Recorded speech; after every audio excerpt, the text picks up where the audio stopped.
Some pain doesn't bleed. It lingers in silence. Witnessed, recorded, ignored. This isn't the past. It's not a movie. It's what happens when power wears a uniform and prejudice wears a smile. What you are about to hear may make you uncomfortable. It should, because the most dangerous kind of discrimination is the kind that hides in plain sight. The airport hummed with restless energy. The shuffle of hurried footsteps, the distant crackle of boarding calls, the mechanical whine of luggage wheels grinding across polished floors. Beneath the cold, clinical lights of Terminal 37, time itself seemed to shiver. They appeared like a ripple in still water. Amira Johnson held her son Caleb's tiny hand, her other hand smoothing the soft wrinkles of her simple, elegant cardigan. Marcus Johnson, tall, composed, carried 2 small carry-ons with ease. They moved with the quiet grace of people who didn't need to announce themselves. Yet the moment they approached the gate, the atmosphere shifted. Subtle, but unmistakable. Heads turned. Conversations faltered mid-sentence. Eyebrows arched with suspicion, sharpened by ignorance. At the counter stood Brooke, a young flight attendant with glossy blonde hair, twisted neatly into a bun. Her badge gleamed against her navy uniform. Her smile, when she saw them, faltered. She tapped her manicured nails against the desk. Once, twice, 3 times. A silent verdict. Amira offered their boarding passes with a warm, practiced smile. "Good morning." Brooke barely glanced at the passes before pasting on a brittle grin. Hold on a second." Her voice was dipped in syrup and scorn. Marcus leaned slightly forward, polite but firm. "We're Group 2, just like it says here." He tilted his phone to show the confirmation email, the electronic boarding passes glowing brightly. Brooke's smile tightened like a noose. She tapped a few keys dramatically, sighing loud enough for the nearby passengers to hear. She shook her head. "I'm sorry," she said, not sounding sorry at all. "But there's an issue with your reservation. You'll need to step aside." A ripple of murmurs rolled through the gate like a slow wave. A businessman in a pressed suit whispered to his wife, loud enough, probably trying to fly standby. A teenager 2 rows back snickered into her phone, live streaming with the sly glee of someone sensing drama. Amira blinked, her pulse hammering against her ribs. "We have confirmed seats," she said, voice calm but tight. "Please check again." Brooke didn't even look up this time. She gave a small, performative shrug, speaking louder now. "Look, ma'am, maybe next time you should double-check before assuming you can fly." Gasps. A few chuckles. Camera phones lifted higher. Amira tightened her grip on Caleb's hand. She could feel her son's confusion radiating like heat. His wide brown eyes looked up at her, silently asking questions he shouldn't have to. Marcus straightened, his jaw flexing. "We're not causing a scene," he said evenly. "We just want what we paid for." Brooke leaned closer over the counter, smiling like a shark. "Security will handle you in just a moment." The words hung in the air, poisonous. A heavy-set man behind them huffed impatiently. "If they can't afford the flight, they shouldn't be holding up the line," he said. Someone else muttered, "This is why they have economy." Amira felt the heat of humiliation claw up her neck. Every eye was on them, judging, mocking, condemning without knowing. Caleb pulled at her sleeve. "Mommy," he whimpered. "Why are they being so mean?" The words shattered something inside her. She knelt down, face to face with her son, forcing a smile. "It's okay, baby. It's okay." It wasn't okay. Marcus pulled out his phone, his hand steady even as the muscles in his arms tensed like coiled wire. He scrolled quickly, thumb pressing against a contact labeled only Priority Ops. 1 ring. 2. Then, a click. Marcus brought the phone to his lips and said, in a voice so low it thrummed with restrained power, "Initiate Protocol 1." He ended the call without another word, and as he slid the phone back into his pocket, the air around them seemed to change. Thicker. Electric. Like the moment before a summer storm shatters the sky, and the first rumble was already on its way.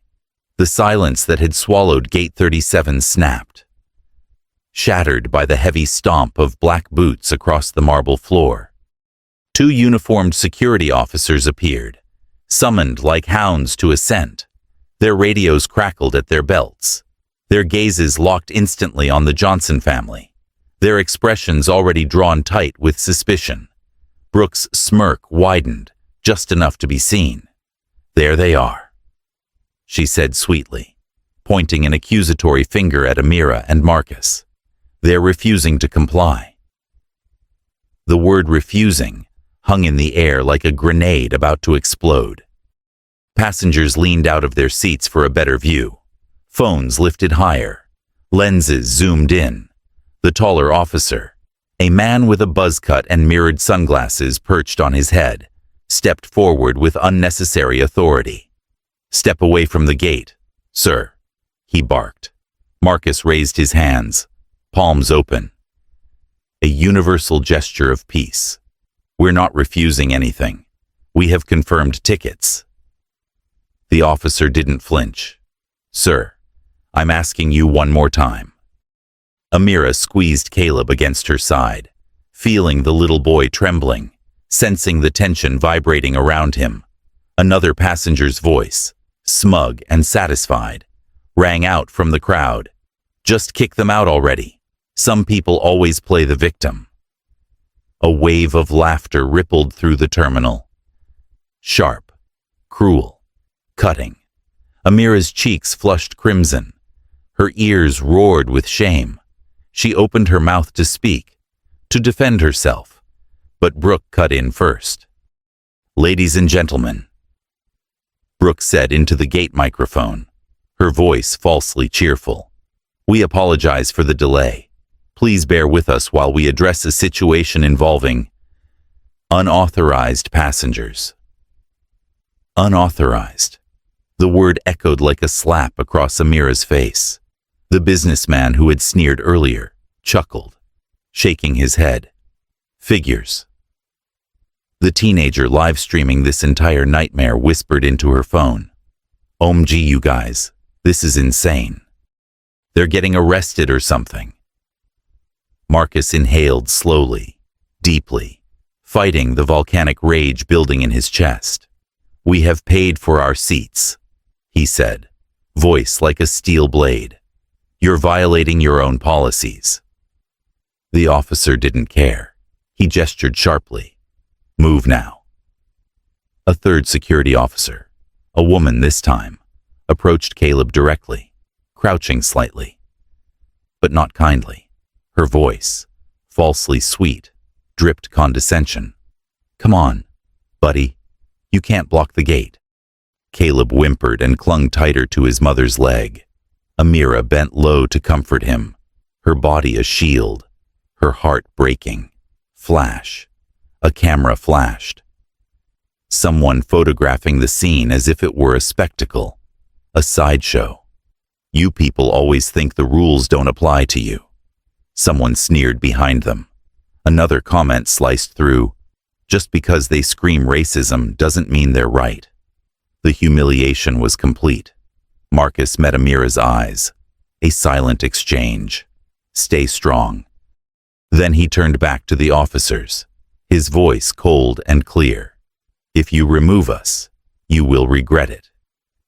The taller officer laughed.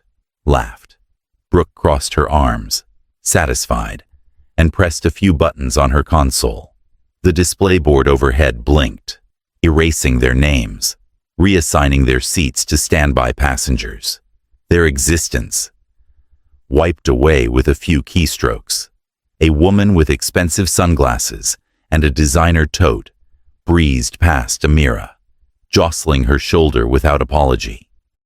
"Move already." Caleb started to cry.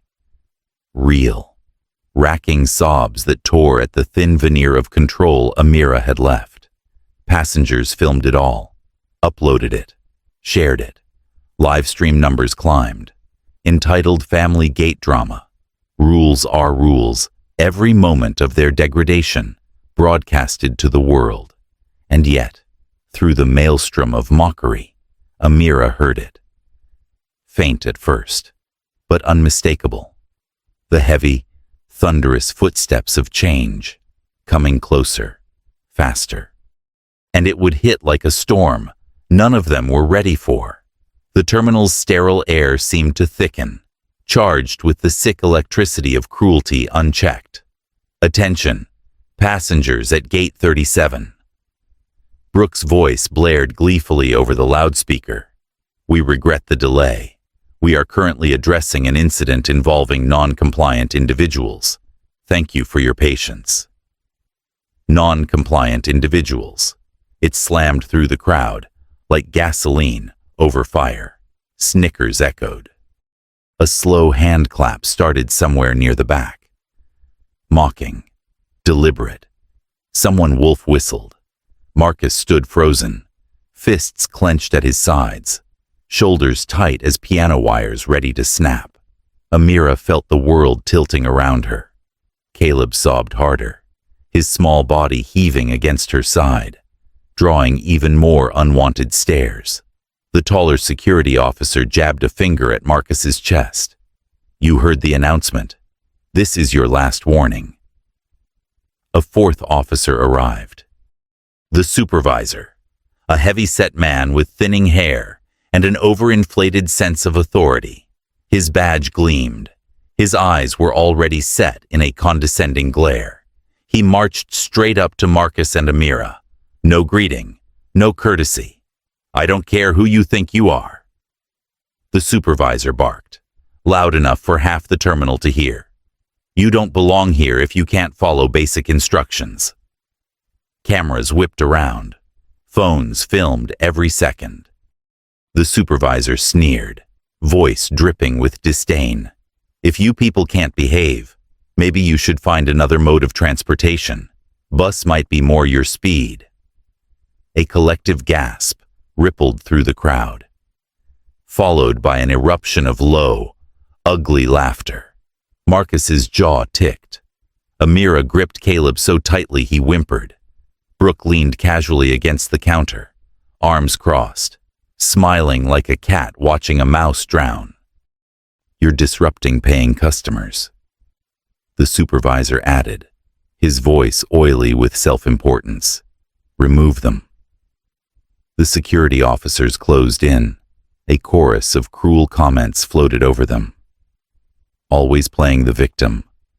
Entitlement at its finest. Bet they'll sue and cry racism. The teenager still live streaming squealed with excitement. "They're getting dragged out. This is insane." One officer grabbed Marcus by the arm, hard enough that nearby passengers flinched.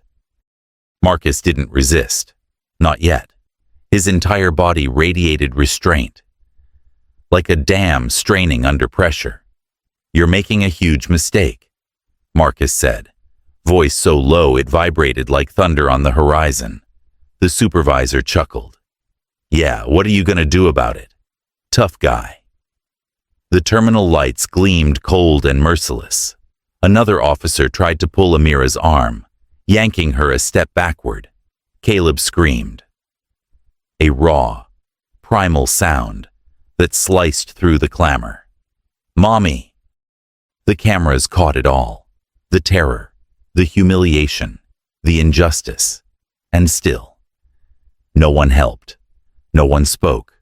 No one stepped between them and the grinding machine of systemic cruelty bearing down. The security team shoved Marcus and Amira roughly toward the side, corralling them like criminals. Caleb stumbled after them, tears streaming down his cheeks. The display board overhead updated again. their names erased completely, replaced with "standby passengers." Erased, as if they had never existed.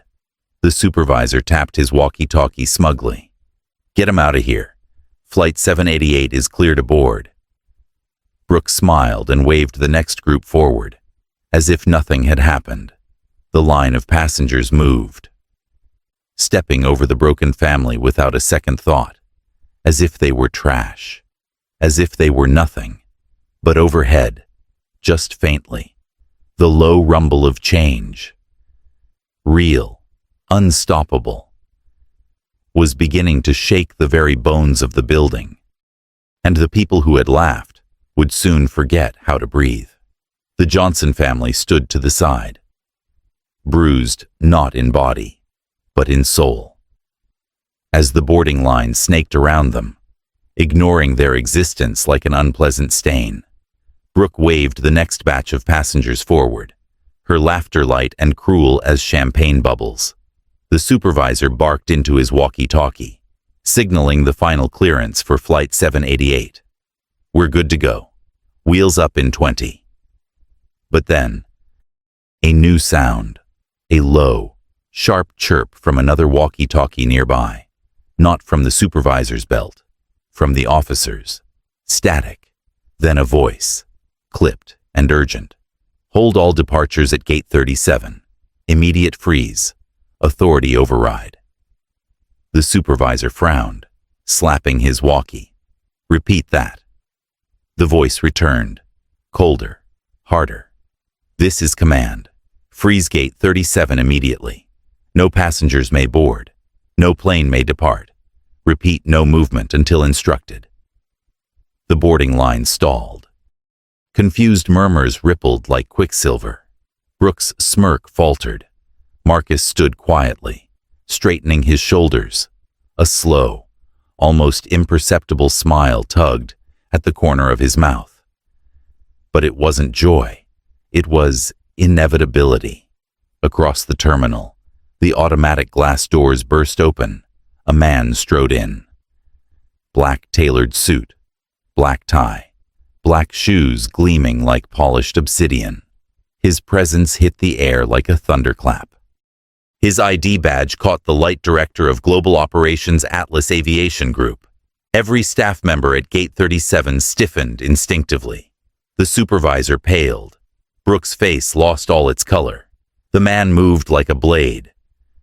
Direct, precise, lethal in his authority. He stopped inches from Marcus, inclined his head respectfully. "Mr. Johnson," he said, voice low but carrying across the stunned crowd. "On behalf of Atlas Aviation Group, I offer our deepest apologies for the inexcusable treatment you and your family have endured." Gasps erupted. Phones whipped up again. But this time, recording not humiliation, but history. The man turned sharply toward the staff, his voice slicing through the air. "Effective immediately," he commanded. "This gate is closed. All personnel responsible are to surrender their credentials for internal investigation."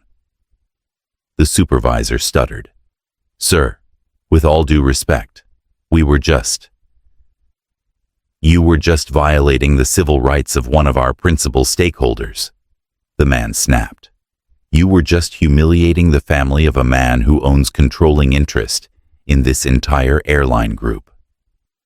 Silence. The kind of silence that isn't absence, but implosion. Brooke stumbled backward, her mouth working soundlessly. The supervisor turned a shade of gray that didn't seem human. Marcus finally spoke, his voice calm, implacable. "I told you," he said simply. "You would regret it." Passengers gaped, eyes wide, mouths open. The businessman who had laughed earlier fumbled with his phone, pretending not to film.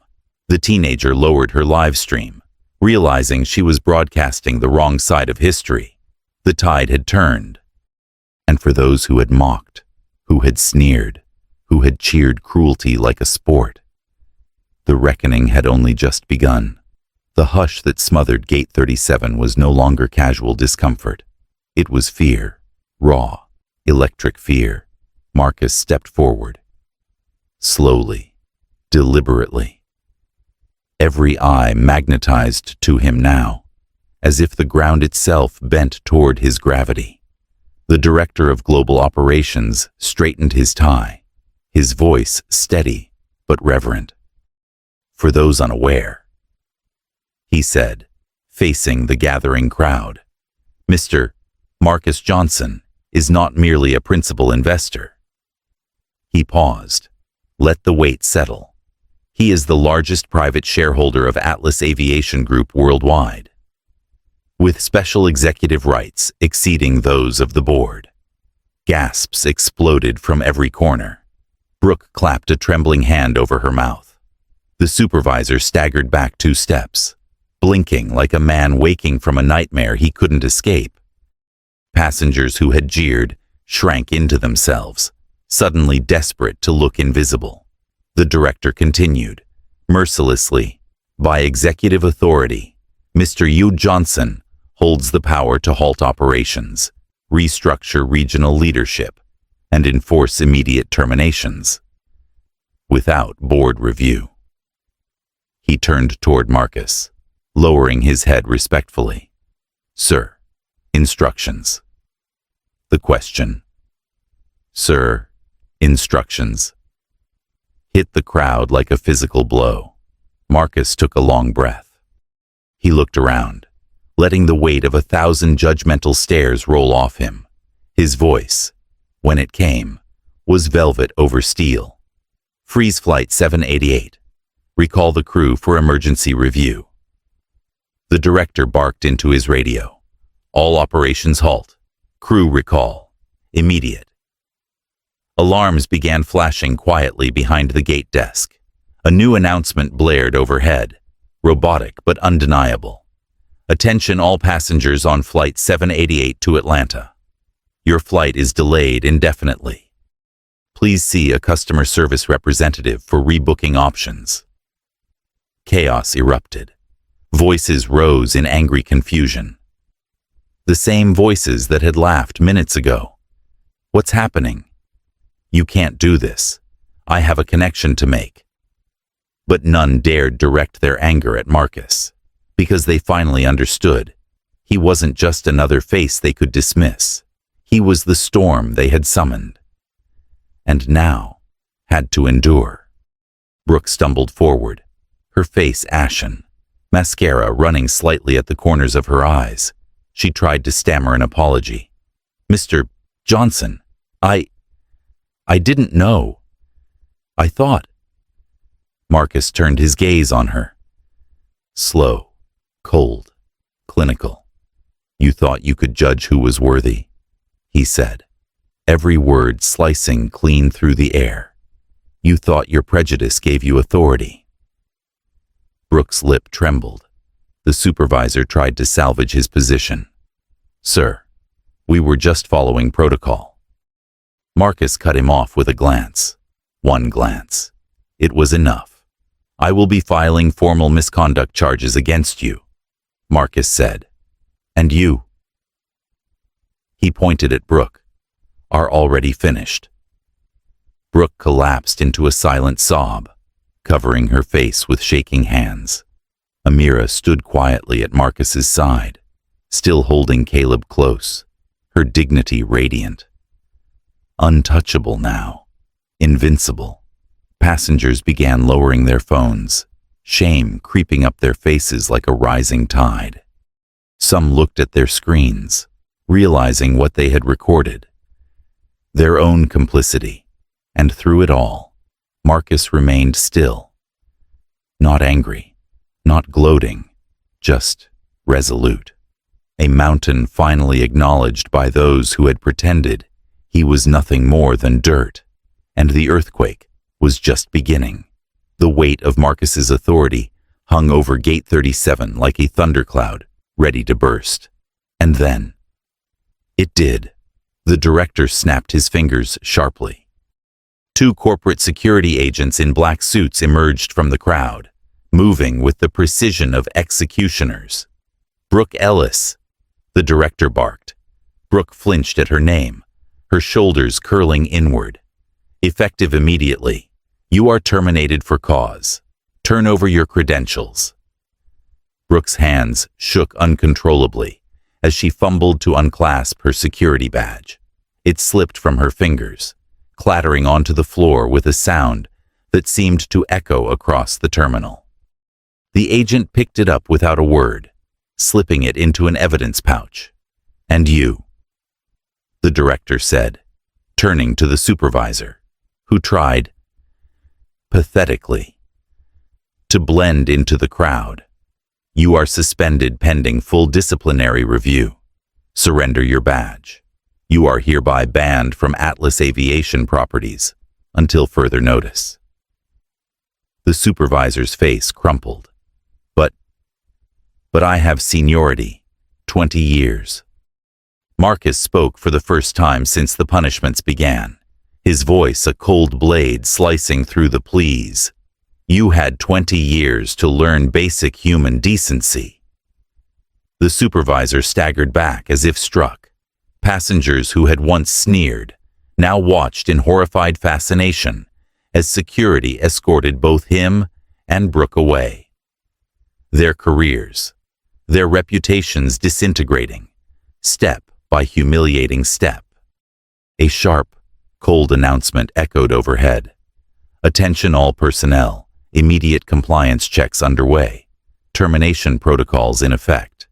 Across the terminal, uniformed staff stiffened. Whispered rumors flew like arrows. "Someone powerful is here. Someone who can end you." Brooke sobbed audibly as she disappeared into a service corridor, flanked by security. The supervisor's protests faded into the hollow distance. The teenager who had live-streamed the entire disaster whispered into her phone, now trembling, They're actually getting fired on the spot." Passengers lowered their heads, averting their eyes, unwilling to meet the gaze of the family they had once ridiculed. Live-stream chats flooded. "Justice served. This is what happens when you mess with the wrong one. I hope this goes viral." And it would. It already was. In the space of minutes, the narrative had flipped. From entitled family to righteous reckoning. Marcus turned to the director, his voice low but firm. "Send them a message," he said. "Make it clear. We are not invisible." The director nodded sharply. Within moments, an internal memo flashed through the airline's systems. A single bold line at the top. "Zero tolerance for discrimination. Enforcement by executive order." At gate 37, the boarding monitors darkened, resetting to black. No flight, no departures, only silence. And the heavy, unrelenting knowledge that justice had been served, swiftly, publicly, mercilessly, and the world was watching. As the dust of judgment and downfall settled over gate 37, something extraordinary stirred in its place. The director adjusted his earpiece, listening intently for a moment, then looked over at Marcus and gave a sharp nod. He turned to face the weary crowd. Now, smaller, quieter, humbled. "There are," he announced, voice resonant, "those among you who chose dignity over disdain, respect over ridicule." Heads turned. Across the thinning throng, a figure stood out, an Atlas Aviation ground agent. Young, Asian American, with a crisp uniform and calm eyes. His name tag read, Ethan Park. Ethan had been there from the start. He had seen the mocking glances, heard the cruel comments, and he had acted differently.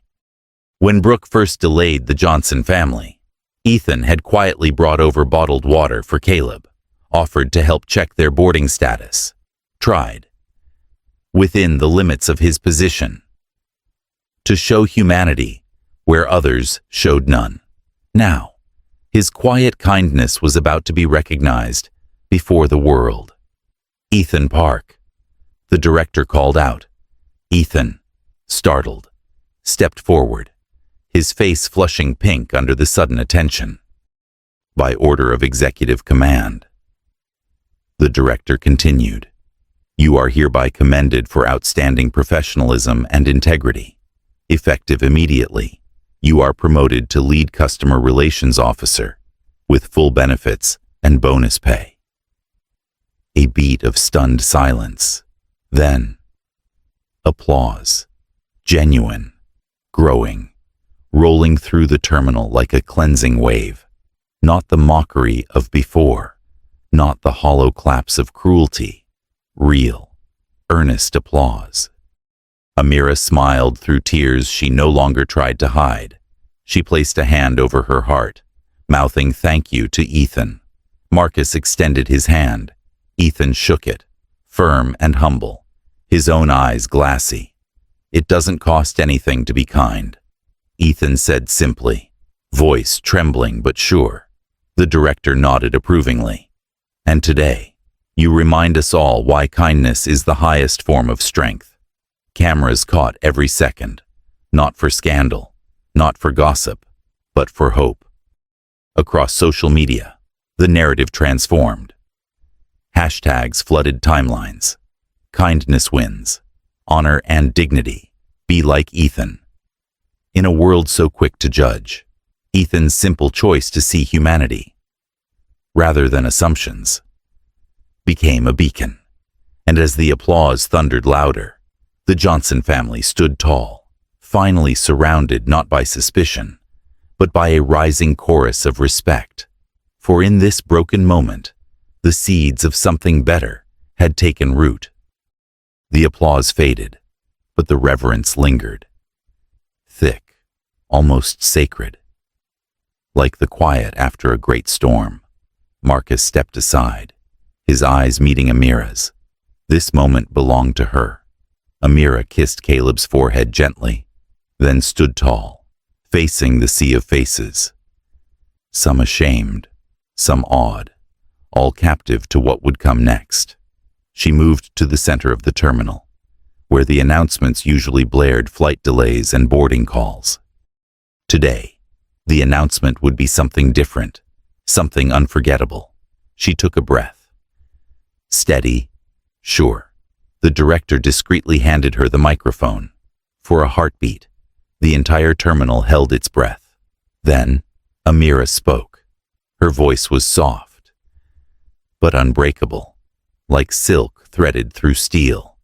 "I don't know what you saw when you first looked at us," she said, scanning the crowd with eyes that shimmered, but did not waver. "Maybe you saw cheap clothes. Maybe you saw brown skin. Maybe you saw a family that didn't fit your idea of who belongs." The silence deepened, heavy, aching. "But what you didn't see," Amira continued, "was our dignity, our dreams, our history, our right to stand here just like any of you." A few passengers dropped their heads, unable to meet her gaze. "You judged us by the shallowest measures," she said, voice rising. "And you used that judgment as a license for cruelty." Amira paused, letting the weight of her words settle deep into every heart. "But hear me now, and remember it well." Her voice became a banner, proud and soaring. "Our worth is not stitched into designer labels. Our value is not broadcast in status symbols. Our dignity is not up for debate." The teenager who had live-streamed earlier lowered her phone, tears streaking her cheeks. The businessman who had sneered wiped his eyes roughly, his arrogance shattered. Across the terminal, people stood straighter, listened deeper. Changed. Amira's voice softened again, but grew even more powerful. "We are not defined by how the world sees us, but by how we choose to walk through it." She smiled then, a radiant, unstoppable smile. "And today, We walk through it with our heads high." The microphone crackled as she finished, but no one moved. No one breathed. Then, slowly at first, then building, roaring, applause broke out again. Not polite, not obligatory, real, soul deep, an ovation for dignity, for courage, for the truth spoken aloud, where everyone had once looked away. Amira handed the microphone back, took Marcus's hand, lifted Caleb into her arms, and turned toward the exit, the world, at last, parting before her with respect. Behind them, people whispered, not with scorn, but with awe, "Remember her name." And they would remember. The cool afternoon sun streamed through the towering glass walls of the terminal, draping the floor in long, golden beams. Amira, Marcus, and Caleb walked through them. Not hurried, not hiding, but moving as if the very light itself parted for them. No more jeers, no more whispers, only the quiet hum of reverence trailing their every step. Passengers moved aside, clearing a path instinctively, like subjects before royalty. Not out of fear, but out of something rarer. Respect. As they passed, a few people nodded. Some placed hands over their hearts. A woman in a business suit wiped silent tears from her eyes. A child waved shyly at Caleb. Caleb, still clutching his stuffed airplane, smiled back. The world had shifted, and it would not easily forget. Outside, a sleek black town car waited at the curb, door held open by a driver in an immaculate suit. Marcus helped Amira and Caleb inside, then followed, the door whispering shut behind them. As the car pulled away, the camera lingered on the terminal doors, on the sunlight, on the new space carved by dignity, courage, and truth. But the story didn't end there. At Gate 38, just a short walk away, another scene unfolded. A young black woman, alone, wearing worn jeans and a second-hand backpack, approached her boarding gate nervously. Her name tag from a local cafe still clung to her shirt. The gate agent glanced at her, about to dismiss her with the same casual cruelty that had once poisoned Gate 37. But something shifted. A colleague stepped in. A junior attendant who had witnessed everything that happened with the Johnsons. She placed a hand on the agent's clipboard, whispering, "Treat her with respect. Everyone deserves that." The agent blinked, caught off guard, and nodded. The young woman was welcomed with a smile. Her ticket was scanned without suspicion. She boarded without shame, without obstacle, without fear. A small victory, a ripple, born from the tidal wave Amira had unleashed. In the car, Caleb nestled against Amira's side, already drifting to sleep, his tiny hand resting over his mother's heart. Marcus looked out the window, his gaze calm, unshakable. The battle had been ugly, but they had won something far greater than a boarding pass. They had won a war for dignity, for themselves, and for everyone who would walk after them. The skyline glittered in the distance, 1,000 points of light against a deepening sky. And somewhere, silently, the world was already changing. Outside the terminal, the sky had softened into gold. The storm had passed. Not just overhead, but within. Inside the black town car, Caleb leaned against Amira, sleeping peacefully. Marcus gazed out the window, his reflection layered over the rushing city. The world he belonged to, and the one that had tried to erase him. But this wasn't just about them anymore.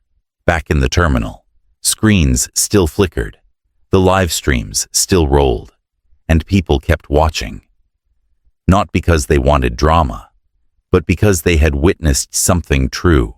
Across phones and laptops, across continents and time zones. Millions had just seen how easy it was to hurt someone, and how powerful it was to stand up. In a high-rise boardroom, an airline executive watched the footage and quietly deleted 3 discriminatory training modules. In a school hallway, a teenage girl who had laughed at a classmate earlier that morning now stared at her screen, silent, shamed, and walked across the room to apologize. In a quiet cafe, a black janitor on his lunch break saw the video, smiled slowly, and whispered, "About time."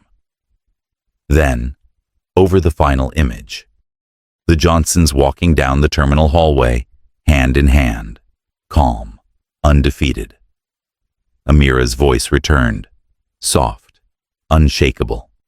"To the ones who judged us, thank you, because today, the whole world saw what your prejudice looks like, and what dignity does in return." They walked away with dignity, but the shame stayed behind, on every face that watched, on every phone that recorded, on every mouth that stayed silent. You saw them judged for how they looked. Next time, it could be you, or someone you love. Speak before silence becomes the crime.